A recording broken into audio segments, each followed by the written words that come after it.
കൂടുതൽ വിശദാംശങ്ങളുമായി നിയമസഭയിൽ നിന്നും PS വിനയ ചേരുന്നു. വിനയ, ഈ 2 മണിക്കൂർ ചർച്ച പകുതി പിന്നിട്ടിരിക്കുന്നു. നിലവിൽ കഴിഞ്ഞ ദിവസങ്ങളിലെല്ലാം കണ്ടതുപോലെ പ്രതിപക്ഷത്തിന്റെ ആരോപണങ്ങൾ കണക്കുകൾ നിരത്തി ഭരണപക്ഷം പ്രതിരോധിക്കുകയാണോ? എന്തൊക്കെയാണ് കൂടുതൽ വിവരങ്ങൾ?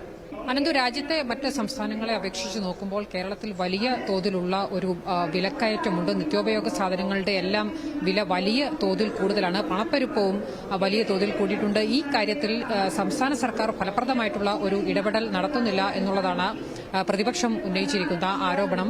കഴിഞ്ഞ ഒരു ഓണക്കാലത്ത് ഉൾപ്പെടെ ഉണ്ടായിട്ടുള്ള വിലവർദ്ധനവ് അത് പലചരക്ക് സാധനങ്ങളുടെ കാര്യത്തിൽ മാത്രമല്ല, പച്ചക്കറി ഉൾപ്പെടെയുള്ള സാധനങ്ങളുടെയും എല്ലാം വില വലിയ തോതിൽ വർദ്ധിച്ചിട്ടുണ്ട്. വിൻസെന്റ് MLA ഹോർട്ടികോർപ്പിലെയും അതോടൊപ്പം തന്നെ പൊതുവിപണിയിലെയും പച്ചക്കറികൾ തമ്മിലുള്ള വില വ്യത്യാസം വരെ ഈ ചർച്ചയ്ക്കിടെ എടുത്ത് പറയുന്നുണ്ടായിരുന്നു. കാരണം ചാല മാർക്കറ്റിൽ പച്ചക്കറി കിട്ടുന്ന വിലയേക്കാൾ കൂടുതലായിട്ടാണ് സംസ്ഥാന സർക്കാരിന്റെ ഹോർട്ടികോർപ്പറേഷൻ വഴിയുള്ള പച്ചക്കറി വിൽപ്പന എന്നുള്ള കാര്യം ഈ ചർച്ചയ്ക്കിടെ ചൂണ്ടിക്കാണിച്ചിട്ടുണ്ട്. പക്ഷേ ഭരണപക്ഷം പറയുന്നത് ഏറ്റവും ഫലപ്രദമായിട്ടുള്ള ഒരു ഇടപെടൽ ഈ നിത്യോപയോഗ സാധനങ്ങളുടെ വില കുറയ്ക്കുന്നതിൽ സർക്കാരിന്റെ ഭാഗത്തുനിന്നും ഉണ്ടായിട്ടുണ്ട്. ഒരു പരാതികളൊന്നുമില്ലാത്തൊരു ഓണക്കാലമാണ് കഴിഞ്ഞുപോയത്.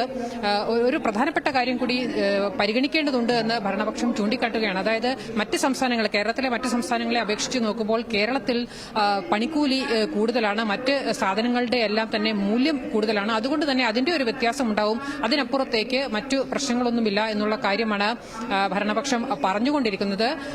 ഭക്ഷ്യമന്ത്രി GR അനിൽ അല്പസമയത്തിനകം തന്നെ ഇതിന് ഈ ചർച്ചയ്ക്ക് മറുപടി പറയും. കാരണം 12 മണിക്കാണ് ചർച്ച തുടങ്ങിയത്. 2 മണിയോടുകൂടി ചർച്ച അവസാനിക്കുകയും ചെയ്യും. 2 മണിക്കൂറാണ് ചർച്ചയ്ക്ക് അനുവദിച്ചിട്ടുള്ളത്. അതിനുശേഷം 2 സുപ്രധാന ബില്ലുകൾ കൂടി ഇന്ന് നിയമസഭയുടെ പരിഗണനയ്ക്ക് വരുന്നുണ്ട്. ഞാൻ നേരത്തെ സൂചിപ്പിച്ചതുപോലെ വന്യജീവി സംരക്ഷണ നിയമത്തിലുള്ള ഒരു ഭേദഗതി ബില്ലും അതോടൊപ്പം തന്നെ വന ഭേദഗതി നിയമ ബില്ലും. ഈ 2 ബില്ലുകളും ഈ ചർച്ചയ്ക്ക് ശേഷം, അതായത് അടിയന്തര പ്രമേയ ചർച്ചയ്ക്ക് ശേഷം പരിഗണനയ്ക്ക് വരും.